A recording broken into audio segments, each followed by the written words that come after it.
जे सध्या महाराष्ट्रभर नव्हे तर ते औषध तसं कफ सिरप हे आपल्या महाराष्ट्रात काही कुठं तयार झालेलं नाही, ते बाहेरून कुठं आणलं गेलं आणि त्याचा परिणाम जो आता कळंबमध्ये आपण सांगता तो तसा परिणाम झालेला आहे। त्याची अहवालात तशी माहिती आलेली आहे, त्या पद्धतीनं सदरचे कुठून कसा येत गेला। कारण अनेक वेळा आपण जे औषधं बघतो ती कुठंतरी तयार कुठं होतात, तिथून दुसऱ्या एखाद्या डीलरकडे जातात, तिथून नंतर तिसऱ्याकडे येऊन चौथ्याकडे जातात आणि तिथं त्याचा वापर केला जातो। तर कुठं कशा पद्धतीचा प्रवास झाला आहे तो घेऊन जे म्हणून आपल्या महाराष्ट्रातली लोक त्याच्यात दोषी असतील त्यांच्यावर कार्यवाही कठोरात कठोर कार्यवाही केली जाईल।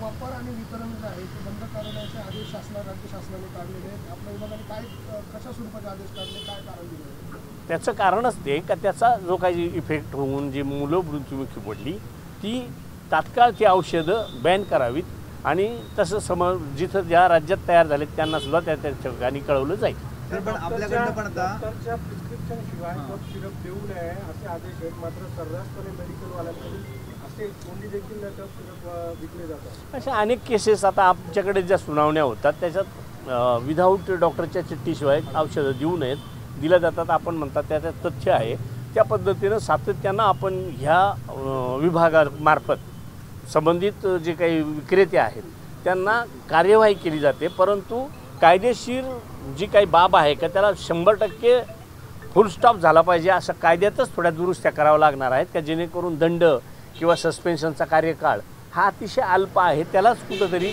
शासनाकडून केंद्राला त्याची परवानगी आपण मागतो। पण कळंबची जी घटना आहे त्याचा अहवाल नेमका काय आला म्हणजे माझ्याकडून त्याची काही लगेच स्पष्टता होणार नाही, कारण मी तो वाचलेला नाही, मी आता बाहेरून रात्रीचा। म्हणजे कफ सिरपमुळे मृत्यू झाला की काय हे अद्याप स्पष्ट नाही आहे। कफ सिरपचा हा प्रश्न जरी असला तरी मालेगावमध्ये कफ सिरपचा वापर नशेसाठी केला जातो।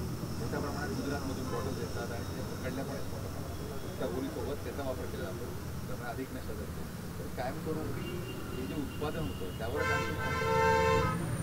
त्या संदर्भात आपण केंद्रालाच त्याची कार्यवाही करायला भाग पाडावं लागेल, कारण हे अनेक बाहेरच्या राज्यांमधूनच आपल्या इथं हा प्रकार होतो। बराचसा भेसळीचा किंवा बोगसगिरीचा जो प्रकार आहे तो अनेक वेळा जो आलाय तो बाहेरच्या राज्यांमध्येच उत्पादन त्याचं मोठ्या प्रमाणात होतं। प्रामुख्यानं तसं गुजरातमध्ये बऱ्यापैकी होतं ना, कारण मागच्या वेळेला जे काही आंबेजोगाईला वगैरे जे मेडिसिन मिळालं त्याचं उत्पादन हे गुजरातमध्येच होतं। भविष्यामध्ये पुढे सण उत्सव आलेले आहे, दिवाळी आलेली आहे, त्या पार्श्वभूमीवर मोठ्या प्रमाणात भेसळयुक्त पदार्थ जे आहेत ते बाजारात येतात, मिठाईपासून सगळेच पदार्थ जे आहेत ते मोठ्या प्रमाणात भेसळयुक्त येतात। आपल्या विभागातल्या राज्यातल्या सगळ्या विभागांना म्हणजे अन्न औषध काही सूचना दिल्या का या भेसळीच्या? एक महिन्यापूर्वीच आपण सगळ्या उत्पादकांना तशा उत्पादकांना म्हणताना पूर्ण कार्यालयांना तशा सूचना देऊन आणि त्या कार्यालयांनी त्या उत्पादकांना नोटिसा दिल्यात आणि हा जो काही भेसळीचा प्रकार आहे हा तसा गणपतीच्या अगोदरपासूनचा आम्ही सुरू केलेला विषय आहे। त्या गणपतीनंतर सरळ दिवाळी होईपर्यंतचे सगळे सण एकाला एक लागून येतात आणि मोठ्या प्रमाणात स्वीटचा वापर केला जातो आणि मग ऐन वेळेलाच एवढा खवा कुठून निर्माण होतो। एवढं दुधाचं उत्पादन तर आपल्याकडे एवढ्या मोठ्या प्रमाणात नाही, गरजेपेक्षा एवढं बाहेरून जे येतं ते भेसळच येतं किंवा इथंही बनलं जातं ते भेसळ बनलं जातं। त्या दृष्टीनं तशा सूचना दिलेल्या आहेत आणि म्हणूनच आजची एक चर्चा आम्ही निमाच्या माध्यमातून त्या ठिकाणी करतोय। पण आपल्या विभागाच्या वतीने सणाच्या अगदी 8-15 दिवस थोडीफार एखादी दाखवण्यापुरती कारवाई केली जाते, मग ते बनावट पनीर असो किंवा काय अख्खा सण निघून जातो नंतर कधी कारवाई केली जाते? आता आपण गोड बंगाल म्हणण्यापेक्षा मी नेहमीच प्रत्येक वेळेला मला हेच सांगण्याची वेळ यायलाच नको, पण ती येत राहिली, आता ती येणार नाही का आपल्याजवळ मनुष्यबळ हे एकदमच कमी होतं। आता 197मुळं खूप चांगल्या पद्धतीचं आणि तरुण मंडळी नव्यानं त्याच्यात एंट्री झालेली आहे, त्याच्यामुळे निश्चित आशावादी राहायला काही अडचण येऊ नये असं मला वाटतं। अनेक वेळा हे जे स्वीट हलवा असतो किंवा यांच्या लिंकपर्यंत आपण पोहोचतो तर तात्पुरतं पकडलं जातं, मात्र नक्की कोण पुरवतंय काय होतंय हे होत नाही। अनेक वेळा की दूध न वापरता सुद्धा पेढे बनत आहेत, म्हणजे ते मिळतो 150 रुपयाला आणि त्याची विक्री होते 750 ते 800 रुपये किलो। त्याच्या खोलवर आपण जाणार का मिठाईवाल्या? ह्याच्या खोलवर जाणार, पण खोलवर जाण्यासाठी जी यंत्रणा लागते ती यंत्रणा नव्हती, ती आता उभी केलेली आहे।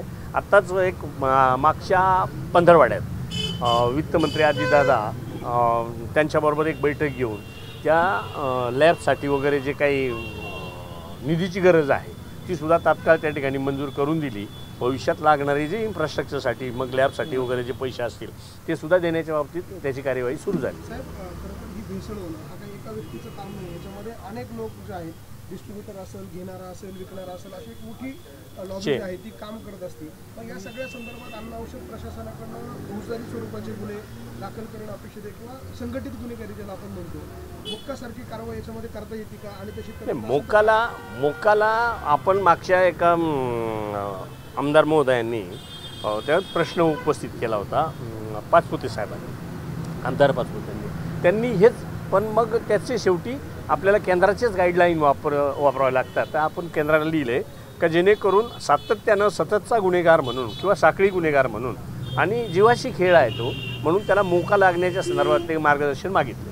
धन्यवाद. स्वीट हलवा असेल, पेढे असतील, प्रसादाचे पेढे असतील, यासाठी डिलाईट नावाचं सगळं वापरलं जातं. डिलाईट नावाचं आणि केंद्र सरकारने याला मान्यता दिलेली आहे. त्यामुळे ही सगळी भेसळ होते असं वाटत नाही का? आणि याबाबत आपण केंद्र सरकारला प्रश्नच तो आहे का एकदा मी पूर्ण तुमच्यासारख्यांनी सगळ्यांनी मार्गदर्शन किंवा त्या क्षेत्रातले जुने जाणकार आहेत त्यांचं मार्गदर्शन घेऊन आणि तशा पद्धतीचं एक केंद्राला लिहितो आहे आपण का बाबा काही अधिकार हे आमच्या राज्यापुरते वेगळे मर्यादित करावेत. कारण प्रत्येक राज्याची स्थिती कदाचित वेगळी असण्याची शक्यता नाकारता येत नाही. परंतु केंद्राच्या बंधनामुळं आपल्याला बऱ्याच ठिकाणी हात बांधले जातात. तर त्याच्यातून मोकळं व्हायला का जसं दंडाची रक्कम किंवा शिक्षेची तरतूद ही केंद्र ठरवून दिलं आहे त्याच पद्धतीनं मग लोक सरळ सरळ तेवढा दंड भरून टाकतात. आहे तो प्रकार चालू होतो. एक राजकीय प्रश्न साहेब, मागे 2-3 दिवसाआधी मुख्यमंत्री नाशिकमध्ये होते. काही जिल्ह्यांमध्ये मैत्रीपूर्ण लढत होतील अशा पद्धतीचं एक त्यांचं वक्तव्य नाशिक महापालिका असेल किंवा जिल्हा परिषद असेल आपण माहितीमध्ये आहे. जर मैत्रीपूर्ण लढत झाले तर राष्ट्रवादी तयार आहे का? असं आहे, आज तरी आम्ही महायुतीत आहोत, महायुतीतच लढावा असा आमचा सगळ्यांचा आग्रह आहे. पण स्थानिक लेवलला बऱ्याच ठिकाणी तसं जर झालं नाही तर मग नाईलाजाने मैत्रीपूर्ण सुद्धा लढावं लागेल. त्यासाठी आपण तयार आहोत का? तयार आहोत म्हणजे नाईलाजाने तयारी करावी लागेल. कारण कॅन्डिडेटमध्ये सुद्धा तशा पद्धतीनं ते आजपर्यंत पारंपरिक एकमेकाचे विरोधक म्हणून राहिलेत. आत्ताच महायुती झालेली आहे. काही ठिकाणी त्याचे समज घातला जाईल, तो ऐकला जाईल, काही ठिकाणी ऐकतील नाही ऐकतील भरोसा नाही. म्हणून साठी ती दोन्ही प्रकारची तयारी ठेवावी लागेल. अजितदादा आणि शरद पवार पुन्हा एकत्र अनेक वेळा बघायला मिळतात. काल एका बैठकीला सोबत होते. पण ते बऱ्याच वेळा एकत्र राहतातच ना. असे काही त्यांचे घरगुती कार्यक्रम वगैरे असतील तर ते येत असतात एकत्र. मध्यंतरी राज्य सरकारने फिरत्या लॅबचा प्रस्ताव पाठवलेला होता. फिरती लॅब नाशिक विभागाला एकही नाही आहे, केवळ मुंबईसाठी आहे. फिरती लॅब नाशिकमध्येच नाही तर राज्यभरात कुठंच फिरती लॅब नाही आहे. मुंबईमध्ये 2 गाड्या आहेत आणि मी जसं सांगितलं होतं का 27 गाड्या आपल्याला ते केंद्र सरकार देतं. आजही केंद्राचं म्हणणं आहे तुम्हाला गाड्या देतो आम्ही, पण त्याच्यावरचं मनुष्यबळ हे तुम्ही वापरायचं. आणि नेमकं आपल्याकडे मनुष्यबळच नव्हतं. तसं तर ड्रायव्हर किंवा बाकीच्या पदच निर्माण नाही आहेत. म्हणून मी काही नवीन पदं निर्माण करतो. उद्या विरोधकांचं शिष्टमंडळ निवडणूक आयोगाची भेट घेणार आहे. जे आरोप मध्यंतरी विधानसभेनंतर झाले होते पुन्हा तसेच आरोप व्हायला सुरुवात झाली आहे. आपण काय मत आहे आपल्या? आता विरोधकाचा त्याचा प्रश्न आहे. भेटायचा असेल भेटतील. काय आयोग शेवटी आयोग आहे. तो जो निर्णय देईल तो सगळ्यांना मान्य असतो. धुळे आणि नंदुरबार या दोन्ही जिल्ह्याला अधिकारी नेतृत्व नाही, बऱ्याच ठिकाणी मी म्हणलं ना काही 49% कर्मचारी होते, अधिकारी होते. तर आता जे नवीन मुलं आले त्यांना सगळ्यांना त्या पद्धतीनं दिलेलं आहे. आता धुळे नंदुरबारमध्ये सुद्धा काही पोस्टिंग दिल्या. आपल्या पक्षाचे आमदार संग्राम जगताप सध्या हिंदुत्ववादी भूमिकेकडे कललेले आहेत. अजितदादांनी सांगितलं, त्यांना सूचना पण केल्या, काढायचं म्हणतात तरी ते ऐकत तो त्यांचा प्रश्न आहे. त्यांच्या जागेवर ते बरोबर असतील. आम्हाला काय त्याच्या बाबतीत बोलायचं नाही.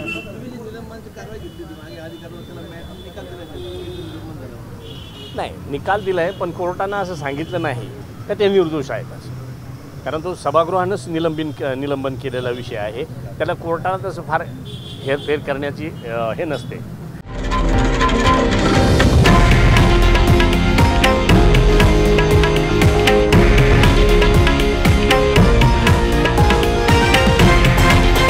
हे आहे देशातील नंबर 1 न्यूज नेटवर्क आणि आपण पाहत आहात TV9 मराठी, एकमेव.